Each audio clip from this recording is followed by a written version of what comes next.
Hi everyone, Tristan, Tomasino, and welcome to another weekly market pulse. Well, if the clearance rate's at no real surprise again on the weekend, hovering at about 58%, which really means that 1 in 2 properties are passing in on any given weekend. How can you actually get a great result at auction coming into the spring market where there will be a lot more stock popping up onto the market?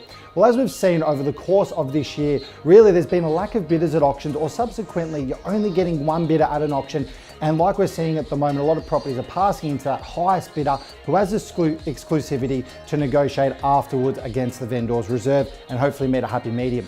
Naturally, what we've seen over the last 3 years though is competitive bidding. 3, 4, 5, even 6 to 7 groups of people bidding at our auctions, which is obviously selling well above reserve under heavy competition.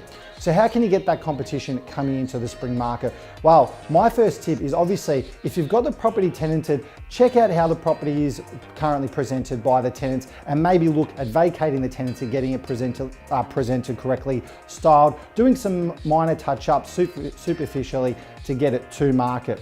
There's a fantastic article that was published by realestate.com.au on the weekend, a property in Wheelers Hill that actually went to market in June and passed in at around 1,250,000. Now the inner east market and eastern suburbs have been relatively very slow this year, probably one of the worst markets hit, where they've dropped at about 8% compared to the western suburbs, which has seen really an increase, especially the outer west, of around 10%. So as I said, this property went to market in June and passed in, no bidders at all, for 1,250,000. Those vendors kept the same agents to sell the property. They did an auction campaign, they vacated the tenants, they styled the property correctly. It went to auction last Saturday. It had 5 bidders and sold for 1,588,000. One of the main attributes to that staggering result is obviously the property was quoted at a more realistic price range to get more people in the door and create that competition, and obviously was presented a lot better to the market. Coming into the spring market, that's very, very important if you want to have competitive bidding at your auction and get a great result. If you like any further advice, happy to send you that article or have a chat to you.